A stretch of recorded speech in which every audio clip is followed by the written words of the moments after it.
แต่ว่าถ้าว่ามันบ่ถ้ามันลายแล้วก็หยุดก่อนบัดอันนั้นจังหนึ่งอีก บัดกะว่ามันบ่พอจังหนึ่งเนาะ แม่นมันก็สิ เต็มรถเลยพอดีเ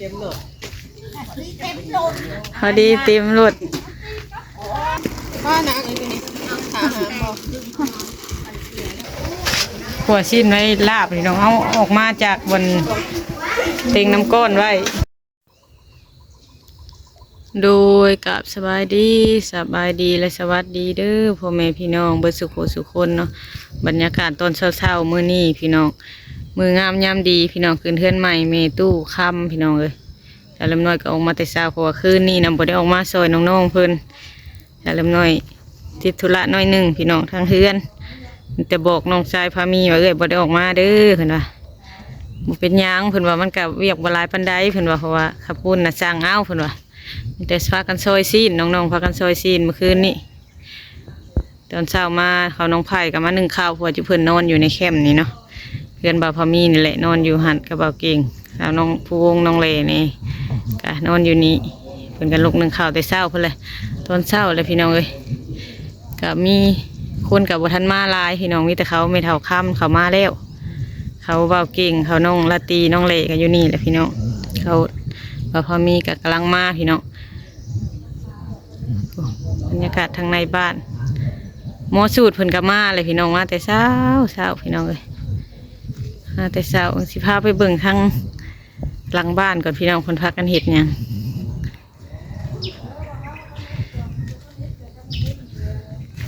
มาทางหลังบ้านก่อนรถก็ได้ตัวมาทางเฮือนครัวพี่น้องโอ้ทางน้องฟูงเพิ่นก็จูงรถ สิไปเอานั่นพี่น้องสิไปเอาดอกไม้อยู่เฮือนเสลียมน้อยทางเฮือนครัวก่อนตัวพี่ทางนี้บรรยากาศตอนเช้าพี่น้องเลย สบายดี ขึ้นนึ่งข้าวพี่น้องได้จะขวดแล้วนี่ละสองเลย สองขวดเพราะว่าเป็นสี่เนาะฐานเรามันบ่ยังนั้นปานใดเลย เป็นสี่ขวดทั้งสองอันนี่บ่ สี่ตัวนี้ แล้วก็เบิดบ่วันนี้ ยังหลายอยู่ได้แต่ว่าถ้าว่ามันบ่ถ้ามันลายแล้วก็หยุดก่อนบัดอันนั้นจังหนึ่งอีก บัดกะว่ามันบ่พอจังหนึ่งเนาะ แม่นมันก็สิบ่เฮ็ดให้ ใครแต่อยู่ใกล้เนี่ยเนาะเพราะนอนอยู่พี่อยู่แล้วเนาะ มาหนึ่งตอนเช้า อันหนึ่งตอนเช้าแต่สมมุติ4 โมงเพิ่นเลยพี่น้องเลยมาเสร็จหาเพิ่นว่าลูกมานึ่งข้าวเพิ่นละ มาตอนนั้น นึ่งข้าวพี่น้องเลยอยู่ใกล้นี่ก็ใครอยู่เฮาก็บ่ได้มานอนกลับแต่ว่าหามันอยู่ใกล้เฮาก็ย่างมาคราวเดียว แนมเห็นเลยนะ คืนนี้ก็ดึกคุณบ่จังได๋มื้ออะ จักโมงวะ12 12 โมง ไปปลายๆ เพื่อเคี่ยมเครื่องเนาะเพื่อซอยนั่นนี่แล้ว ตักหัวไม่ถาวแล้วนี่ ได้พอได้ใส่อยู่ได้พี่น้องดีกว่าเฮาซื้อเนาะ เอาผู้ชูนั่นแหละจี โลกโลดแล้ว เอามาใส่เลยนี่ ความหอมค่ะ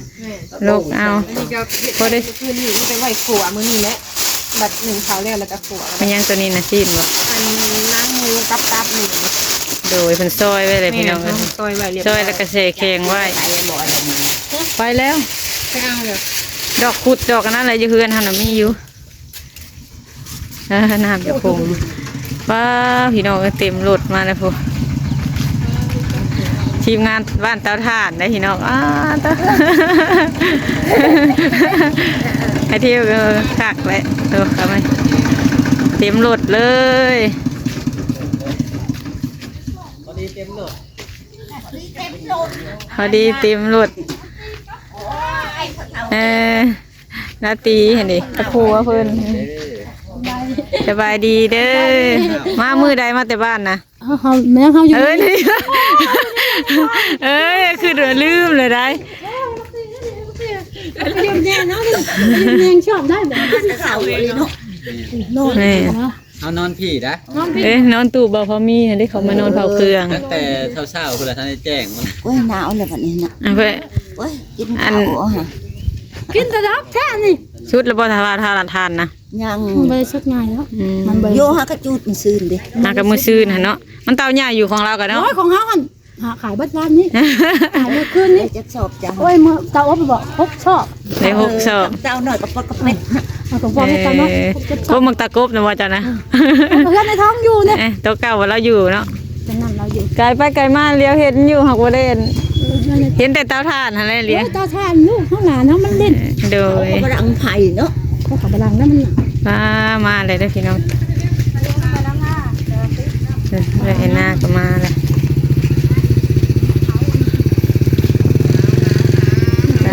ที่ไปเท่ามาเลยนี่ไปเท่ามาแล้วสบายดีไหมดีขึ้นว่าขึ้นเพื่อนเชี่ยวเพื่อนพี่น้องเลยวันนี้เจ้าเอ็นนะตัวใช้เลยใช้เลยคนน้อยๆนะเขาหรือเปล่าอันนี้ปลามุนทา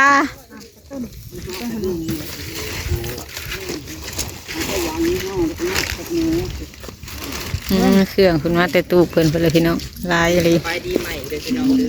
อน้องมาไกลคอยมาสบายดีหน้ายังบ่ได้สวยเด้อ ป้า สบายดีสบายดี อันนี้ให้สวยซะ มีเพชรสวย เดี๋ยวมันยังเศร้าอยู่ ต้องสวยดอกพี่น้องเอ้ยหน้ามันหนา ว่านะไอ้ตัวนี้หาบ่สบาย ไม่เห็นอะไรพอดีได้รถไถมาก็สบายอยู่นี่ เครื่องของแม่เตาถ่าน ป้าเจ้าพี่น้องเลยอันนี้มารถไถคันหนึ่งนี่พอดีเลย พอดีเต็ม พอดีเต็มรถพอดีอบอุ่นพี่น้องเอ้ยเมื่อกี้นี่บนทางนี้คนหลายวันนี้พอดีเลยน้ำตุนเพิ่นสิเบรกเอาเครื่องก่อนเบรกได้ประตุน ได้อยู่เพิ่นว่าต้องเครื่องมาแต่เตาถ่านมาขึ้นเทือนใหม่แล้วไอ้ตุนนี่ยิ้มเปื่อยๆอยู่ ละบ่เนี่ย ฮะ ปวดละบ่ กำลังนึ่งข้าวอยู่เลยมันก็ยังเศร้าอยู่มันสิเย็น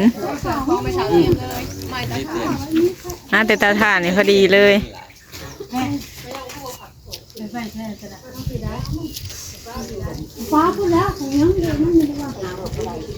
ไปมาเบิ่งข้างในดูซูเปอร์รถไปทางนี้พี่น้องเลยซูเปอร์รถนี่มาช่วยนายอยู่พี่ตัวตัวมาทางเครื่องกองอยู่ในพี่น้องเลยว้าเขามาเบิ่งทางในก่อนยังบ่ทันเข้าหน้าได้ค่อยนะพี่น้องเลยเครื่องกองคันครับฟันเครื่องอยู่ในผู้เต็ม ใหม่เพิ่นแดง ป้าแต่พื้นใหญ่ๆอุ่นเลยเนาะสบายดีเด้อมาแต่เช้าได้เห็นไง อันโมเอาห้องนั่นเนาะมันเป็นกว้างนี่ เอ เนาะ อมองดูแต่บ้านเอามาหอดแต่เอามาปูเลยนะ ห้องนี้พี่น้องกวนหมอสูตรคนสีเข้าทำพิธีห้องนี้ เอามาห้องที่ดูมาปู ตัว นี่ เด้อมันลายเด้อยังไงพัน ฮะสามชีทักกันถือเนาะเครื่องลายเลยผ้าห่มผ้าโพกกับลายทางนี้กันทางในบ้านเพื่อนเนาะเงินกลัวกันสบายพี่น้องพอดีอยู่สำนี้ ตำแบบไม่เอานะเอามาให้นางตำลูกสาวเนี่ยตำเนี่ยกับตำนี่ลูกสาวนางแบบไม่เอานะลูก เเพื่อนกระต ลูกสาวตำ ำทั้งไม่เท่าเพื่อนหายังเนาะสบายดีเด้อแม่เด้อ เอามาแม่ เป็นเพื่อนใหม่ไม่เท่ามื้อนี้พี่น้องเลย ปีนี้ไม่ทำลูกปุ๋ยปีนี้ พี่น้องหลายคู่หลายคน อันนี้ก็ลูกสาวทุ่มมาลูกสาวน้อยสบายดีอยู่ล่ะใหญ่เป็นบ่าวเลยได้พี่น้องเลย นี่คือเบาด้วยเนาะบ่เพิ่นอินทาบ่ด้วย ใหญ่เป็นบ่าวเลยเนาะคือว่ายังน้อยๆเลยผู้นี้ผู้กกเราบ่นี่นะ ทั้งผู้ที่สอง ผู้ เลย ก ค่ะ กเนาะนี่ เอามาให้แม่ ผู้ที่สองผู้ที่สองเนาะนี่นะสบายดีด้วยล่ะรอบมึงดู สบายดี เออ ลูกแล้วเนาะ สบายดีค่ะ ดีให้กับเต็กคนนี้ ผู้น้อยๆอันนี้บอกกัดกินง่าไหมนะบ่ฮะ ทุกสิ่งหัวแตกว่า ตัวชื่อๆได้บ่ได้ให้บ่ได้ห้องได้ เมื่อวานนี้นะ อันนี้ก็อันนี้ก็มาแต่บ้านคือกันบ่ทางนี้ก็สบายดีไหม ได้ สบายดีไหม ตาบ้านใครดี เจ้าบ่แม่ชาวมุนทาบ่ชาวอันแม่ชาวอันนั้นบ่ทุ่มมาบ่จังนะ น้อย ชาวน้อยสิรินเพิ่นเนาะเป็นหลายชื่อหั่นละเอิ้นไปว่า ลายชื่อ ชาวน้อยแม่ชาวน้อยจังฟูมาเบิดทุกคนพี่น้องเอ้ยมาขึ้นเฮือนใหม่ เงินไม้ คำคูณไม่เท่าคำเนาะแม่นหั่นเลย แม่นล่ะ แต่เอ้ยน้องกันเบิดอยู่เพิ่นก็ได้มาแต่บ้านพูนคำคูณเพื่อนใหม่ เบิ่งเงินไม้เด้อ ทางนี้กันมาทางนี้ก่อนเด้อบัดนี้อ่า สบายดีเด้อ สบายดีชาวน้อยเด้อสบายดีเดี๋ยวเขามานำรถไทยพระเดาคูณรวมทีมงาน หมอบ่ใหญ่ปานใดกันเลยว่ะ แล้วเราบ่ขวัดทานนะ แล้วเนี่ยได้3ช่อง ใครอยู่เนาะยังได้ฮอดชิปไปสอบอยู่ ได้5เซนได้5เซนซ่า ได้500,000ซาพอดีเอาอีกกองหน้าเอาให้มันฮอด30ด้วยกองหน้า ได้ขึ้นเลยเนาะ แม่น ได้กลัวได้ เพราะว่าอันเราหากระเห็ดเนาะ ขึ้น ก็ เหมื ยั อน ง กับ ได้ 300,000ได้กำไร2 เสียนเศร้า นี่2,000เนาะ แต่ใครก็เฮาบ่เฮ็ดเนาะ ก็ได้ขึ้นต่อไป ถ้าเฮาไปแบบว่าเปรียบใส่ว่าไปรับจ้างยังเพิ่นก็บ่ได้อีกเพราะว่าเฮามีลูกเนาะ แม่นเพียงลูกน้อย ก็เสียเวลาเลยเอาแบบเฮ็ดเวียกเฮาเองอันนี้ก็ดี เฮ็ดเวียกเอาลูกกินนมน้ำพี่น้อง เล เอ้ ย ย ในโต คันไปเฮ็ดงานผัดได้ซื้อนมผัดมันบ่คุ้มค่ากันได้คันเงินเดือนบ่หลายอะไรซื้อนมผัดเองเพลง กันยามใดสิไปเฮ็ดเวียก แม่นั่นเลย ได้ หนึ่งข้าวแรกก็พากันขั่วซีนหมูไว้พี่น้องตัวสิเฮ็ดลาบหมูบ่นี่นะปลาตัวหลายคนเดี๋ยวพี่น้องมากะพ่อครัวกับแม่ครัวได้อพี่น้องอันนี้ นี่เป็นแม่เลี้ยงได้กินนะ อันนี้ในเบิร์ดเท่านี้บ่ดอกไม้นะเบิร์ดเท่านี้บ่ดอกไม้นะ น้ำเนาะ เบิร์ดเท่านี้บ่ เอานี่เด้นี่ ได้เพิ่นให้เพิ่นเบิ่งกันให้ละเบิ่งดอกสีขาวน่ะได้เพิ่นแบ่งเอาได้เพิ่นแบ่งเอาลังเทื่อน่ะเพิ่นเอาแต่ดอกขาวๆลังเทื่อก็เอาเบิ่งหั่นได้คือกัน อยู่เพื่อน บ่รู้จักเก็บดอกไม้ว่าสิเอาแบบใด เพิ่นนี่ก็อีหยังก็หนึ่งเป็นข้าวเจ้าเพิ่น เอาแม่นสิบ่ได้บ่ หมอ ให้ในเฒ่าไปหาทางงานสามีนะว่าเพิ่นเคยเฮ็ดได้ หนึ่งนะได้ เพราะว่าถ้าเฮ็ดบ่เป็นเลยมันก็สิบ่สุกหั่นน่ะ บ่สุกหนึ่งเขาจะ ล้างน้ำ มัน คัก ได้ล่างขักแล้วก็มันได้ต้องได้1-2เทื่อก็คือต่อธรร ๆ ม มัน ดา เอิ้นว่าล้างยางเนาะ ตำบิดนะล่างเธอหนึ่งแล้วเลยไอ้พอมีไอ้คอยไปเอาหมอ ตอนข้างตำบิดนะไปเธอได้ เอา แล้ คือบ่ ว ฮู้เงา ฮะ คือบ่ฮู้เงา พุงใส่หมอนะบอก แม่นถุงชิมหมูดำๆนี่ก็ได้คือกัน คนบอกให้เฮาหนึ่งเขาก็เลยหนึ่ง เพราะไม่นั่นเอาหุงน่ะเอาน้ำใส่พอแบบสมมุติว่าลื่นเข้าขึ้นมาประมาณข้อมือหนึงก็ได้หุงค่อยๆจนว่าพายน้ำ หลายขึ้นกว่าหันได้น้ำ น้ำมันบกลงจนว่าจนเห็นเม็ดข้าวเนี่ยแล้วเขาก็หลุดไผ่ลงบัดนี้หุมอบ ได้จานนะ จานให้เม็ดเท่านี่ เอามาได้จาน อ้ายอ้ายอ้ายอ้ายอ้าย หุงข้าวเนี่ยมันได้หุงต้มโคครับ พ่อครัวคำเก่ง พ่อครัวคำเก่ง นะอ๋อมันเป็นก้อนซุปอ่ะ สุกแล้วใส่เลย เองเรื่องซุปนะ คนดุ หม้อมันน้อย ๆแม่นอะไรลืมมันเฮาก็บ่ฮู้อันนั้นบ่มีหมอในเฮือนก็มีอยู่ตัวใหญ่กว่านี้ ใหญ่บ่ ใหญ่กว่านี้ อันนี้หม้อเอามาให้กินกับข้าวหม้อแกงหม้อยางก็ซื้อกับบ่มีคือนี่นะ โดยลูกเมื่อกี้ โดยเมื่อกี้เห็นบ่าวคนหัวซีนอยู่หัวซีนไว้ลาบนี่น้องเอาออกมาจากบนเต็งน้ำก้อนไว้แต่มาขั่วให้มันร้อนให้มันสุกไปกะ โอ้ยว้าวหยอกซื้อเดี๋ยวเอาฟันนั้น ไม่ยังเดี๋ยวนี้ หมอฮะเมกกี้ ไปใส่ตะวันนะไปใส่ตะวันนะ คุณดี ตะวันกับปอมปีกสบายดีเด้อไงนะขึ้นเพื่อนใหม่เลยพี่น้องมื้อนี้มาแต่เช้า ตานุ่งสินงามได้ หนึ่งสินงามอยู่มื้อนี้พี่น้อง คนงามเฮ้ยเดี๋ยวนี้นะผมจางเพิ่นก็วีงามไปเลยได้เดี๋ยวนี้ชื่อมือนี่บักเก่งเพิ่นกลัวสิหมูจังน่ะสุกเลยก็ไม่ใช่ชาแนลทอกใส่นะเลย พี่ชายเอาแนวใส่มา น้องพวงกระชามมาด้วยล่ะ มาซ้ำมาใส่นั่นเด้ไหน ใส่ได้แล้วจะคนหายนะลูกเราอะไร ออกมาทีละชุกแล้ว เทลก็อยากกินแม็กกี้ ใส่กระชาม สิโยทา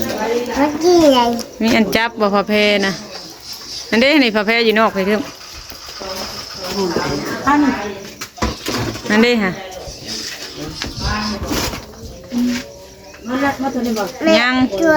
ยังนั่งมันบ่เก่งยังอันนั้นเอามาอุ่นไปเลย หนังมันจะแบบ ที่ทงยางพุ่น เป็นอะไรนะ เอามาอุ่นคืน เอานั้นถั่ว ฮะจันแล้วยันมันเย็นไงอุ่นเบิ้นหันมาจ้ะ ให้ถั่วแจ่ว อุ่นบ่ ถั่วแจ่วนี่แจ่วนี่ เพราะว่าคนเต็งน้ำก้อนไว้กลางคืนนี่นะฮะเอาไปเจลมาอย่างลูกอยู่ข้างในเพิ่นก็เตรียมเครื่องพี่น้องเลยเตรียมเครื่องแกงคันไปเฮ็ดพิธีเพิ่นให้ทางในเฮือนกับพี่น้องเลยโดยพี่น้องแขกคนก็เริ่มมาหลายแล้วพี่น้องทั้งพี่น้องไม่เท่าค่ำมาแต่ทางบ้านก็มาไปแล้วพี่น้องหลายยังแต่ทางคุ้มเตาถ่านเนาะจักยังหลายคู่หลายคนอยู่มีแต่เห็นแต่สาวน้อยมาก่อนหมู่เนาะเขาคุมอื่นก็อาจสิมาน้ำลังกันอะไรพี่น้องทางในกับเพิ่นกะเกียมเห็ดลาบหมูกระปุ่นเพิ่นก็มาส่งแล้วพี่น้องเอ้ย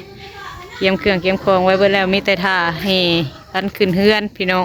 อ้อม3 รอบพี่น้องแล้วก็เข้าพิธีเพิ่นเนาะเอาสำหรับคลิปนี้ก็มาถ่ายบรรยากาศตอนเช้าให้เบิ่งพี่น้องเอ้ยตอนเข้าพิธีตอนให้อ้อมเฮือนจังสิอัปเดตให้เบิ่งอีกเทื่อนึงเด้อพี่น้องเด้อสำหรับคลิปนี้ก็ขอบคุณหลายๆเด้อพ่อแม่พี่น้องที่เข้ามาติดตามและก็รับชมเนาะขอให้พ่อแม่พี่น้องอยู่ดีมีแฮงเด้อสำหรับคลิปนี้ก็ขอตัวลาไปก่อนเลยเด้อพี่น้องเด้อสบายดี